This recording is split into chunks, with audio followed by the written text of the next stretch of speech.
নমস্কার, খাই খাই বাই চ্যানেলে সবাইকে স্বাগত জানাই। আরও একটি নতুন রেসিপি নিয়ে আমি চলে এসেছি।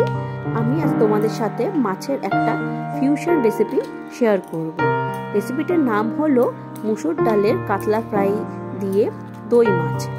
তো প্রথমে আমি, যেহেতু বুঝতেই পারছো মুসুর ডালের উপকরণ আছে, তো প্রথমে মুসুর ডালটাকে ভালোভাবে ধুয়ে নিয়ে শুকনো খোলায় ভালোভাবে নেড়ে একটু কড়কড়া করে সেটাকে গুঁড়িয়ে রেখে দিয়েছি, আধ ভাঙা করে। পুরো একদম মিহি গুঁড়ো করার দরকার নেই।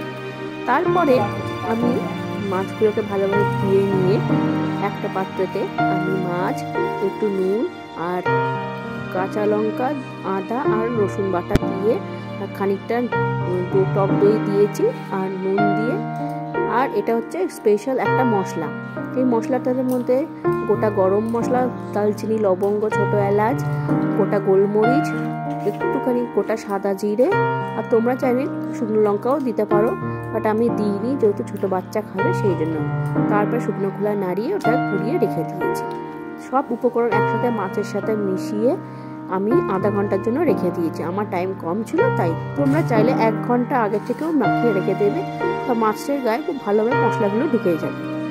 তারপরে ওই আধা ঘন্টার পর ওই মাছগুলো এক এক করে নিয়ে ওই যে আমি গুঁড়ো করে রেখেছিলাম মুসুর ডালে, সেটার মধ্যে ভালোভাবে কোট করে তেলটা একটু গরম হলে মিডিয়াম টু লো হিটে আমি মাছগুলো উল্টে পাল্টে ভেজে নেবো। একটা সাইড একটু হতে দেবো টাইম নিয়ে, না হলে একটু পরেই উল্টালে গা থেকে কোটিংটা ছেড়ে যাবে। তো ভালোভাবে আমি মাছগুলোকে বেশ মোটামুটি সময় ধরে ভেজে নেব, না হলে কি হবে, ভিতরটা কাঁচা থেকে যাবে, উপরটা হয়তো কালার চলে আসবে। সেই জন্য একটু টাইম নিয়ে মিডিয়াম টু লো হিটে রেখে একটু টাইম নিয়ে ধৈর্য ধরে মাছগুলোকে ভেজে আমি একটা পাত্রে তুলে নেব। এইভাবে আমি প্রতিটা মাছই মোটামুটি সময় নিয়ে ভেজে প্রতিটা মাছই আমি ভেজে একটা প্লেটের মধ্যে তুলে নেব। তারপরে কড়াইটা ধুয়ে নিয়ে ওই কড়াইতে কিছুটা সর্ষের তেল দিয়ে তার মধ্যে 2টো তেজপাতা আর গোটা গরম মশলা দিয়ে আমি ফোড়নটা দিয়ে নেব। ফোড়নে সুন্দর গন্ধ বেরোলে আমি ওটাতে পেঁয়াজ, আদা, রসুন, কাঁচা লঙ্কা বেটে রেখেছিলাম সেটা দিয়ে ভালো মতন কষবো। তবে আমি এখন নুন দিইনি বন্ধুরা। নুন দিলে সঙ্গে সঙ্গে জল ছেড়ে যায়, থেকে মনে হয় মশলাটা হয়ে গেছে। আমি এটাকে ফার্স্টে কষে নেব যতক্ষণ না মশলা থেকে কাঁচা গন্ধ বেরিয়ে যায় আর মশলাটা কড়াইয়ের থেকে মোটামুটি ছেড়ে আসে, তবে সেই স্টেজ অবধি আমি ভালো মতো বিনা নুন দিয়ে, হলুদ দিয়ে, কোনো মশলা ছাড়া ভালো মতো আমি কষে নেব, মোটামুটি মিডিয়াম থেকে লো হিটে। দেখো মোটামুটি আমার কড়াই থেকে কি সুন্দর মশলাগুলো একটু ছেড়ে যাচ্ছে। এই সময় আমি নুন দেব আর একটু হলুদ দেব আর কাশ্মীরি রেড চিলি পাউডার দিয়ে আবারও খানিকটা আমি ভালো মতো কষে নেব। এই নুনটা দেওয়াতে দেখবে বন্ধুরা কি সুন্দর মশলা থেকে আস্তে আস্তে করে জল ছেড়ে দেবে।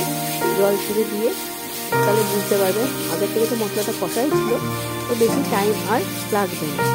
তো ভালো মতন আরও নুন হলুদ দিয়ে ভালো মতন আরও একটু ভালোভাবে মশলাগুলো একটুখানি কষে নেব। এই দেখো মশলার গায়ে আস্তে আস্তে মশলাটাকে এরকম একটু আগের থেকে মানে মশলাটার থেকে জল ছেড়ে এসছে। আগে যেরকম মশলাটা কড়াই থেকে ছেড়ে আসছিল, এখন নুনটা দেওয়াতে দেখতেই পাচ্ছ কেন আমি নুনটা একটু পরে দিই। তো ভালোভাবে আমি কষে নেব। কষে নেওয়ার পরে খানিকটা একটু জল দিয়ে দেবো। জল দিয়ে আর একটু ভালো মতন আমি অল্প অল্প করে জল দেবো, আর অল্প অল্প করে কষবো। তো তাতে করে মশলাটা পুড়ে যাবে না।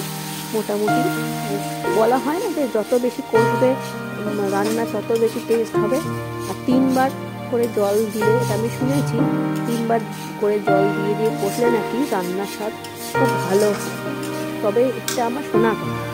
তো আমি একটু করে জল দিয়ে আবার একটু জল দিয়ে আবার মশলাটা একটু ভালো মতন কষিয়ে নেব। তেল আমার অলরেডি ছেড়ে এসছে, তাও একটু আমি ভালো মতন জল দিয়ে পুরো মশলাটা ভালো মতন কষে নেব। দেখো কি সুন্দর কালারও এসছে মোটামুটি, আর মশলার যে একটা কাঁচা গন্ধ সেটাও চলে গেছে। সেই সময় আমি ফেটিয়ে রাখা টক দই একটু মিক্সিতে ঘুরিয়ে নিয়েছিলাম, যাতে একটু ছাঁকড়া যে দানা না হয়ে যায়। এই সময় অবশ্যই গ্যাসের ফ্লেমটা সবসময় লোয়ে রেখে টক দইটা মেশাবে বন্ধুরা, তাহলে আর মশলাতে দইয়ের ফেটে যাওয়ার চান্স থাকে না। তো দই দেওয়ার পরও আমি একটু ভালো মতন কষে নেব দই দিয়ে।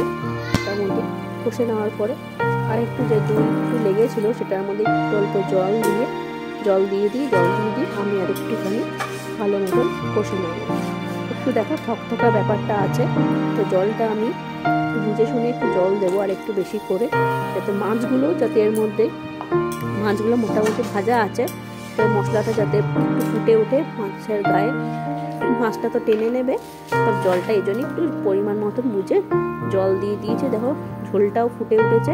সেখানে আমি 1 চামচ 2 চামচের মতন চিনি দিয়ে আর খানিকটা আর একটু নুন দিয়ে আবার একটুখানি মিশিয়ে নেব ভালো মতন মিশিয়ে। এটা একটু খুব একটা ঝাল হয় না, সামান্য একটু মিষ্টি আর টক, দইয়ের জন্য একটুখানি টক ভাব থাকে, তো দইয়ের ব্যাপারটাই বেশি থাকে, তার জন্যই দই মাছ ভেজে রাখার মাছগুলো এবার এক এক করে আমি দিয়ে দেবো।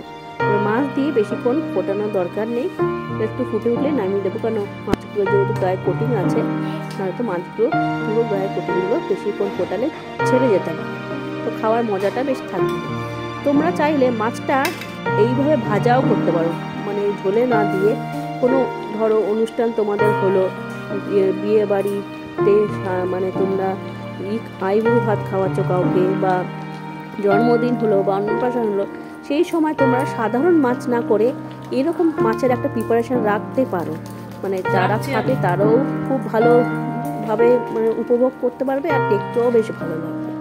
দেখো আমি মোটামুটি মাছটা দিয়ে বেশি নাড়াচাড়া করবো না, 1 চামচের মতো ঘি দিলাম আর শাহি গরম মশলা গুঁড়ো কিছুটা দিয়ে একটু হালকাভাবে হাতে নাড়িয়ে দেবো, মানে হালকা হাতে নাড়িয়ে, বেশি মাছ নাড়াচাড়া করা যায় না, একটু ঢাকা চাপা দিয়ে রাখবো কিছুদিন, গ্যাসটা সিমে করে। তো ঢাকনা খুলে দেখো মাছটা আমার প্রায় হয়ে এসে গেছে, মোটামুটি হয়েই গেছে বলতে পারো। কি সুন্দর কালার এসছে, কি সুন্দর গ্রেভিটাও হয়েছে। এইবার মাছটা আমি একটা পাত্রেতে নামিয়ে নেব। মাছটা একটুও ভাঙেনি, ছেড়েও যায়নি কোটিংটা। সাধারণ তোমরা দই মাছ হয়তো খাও সবাই, কিন্তু এইভাবে একটুখানি ফিউশন করে মাছটা খেয়ে দেখো, খুব ভালো লাগে খেতে। ঝোলটাও মাছের যে সাধারণ দই মাছ হয় মাছ ভেজে, সেটার থেকে অনেক আলাদা। কেমন হয়েছে অবশ্যই জানিও।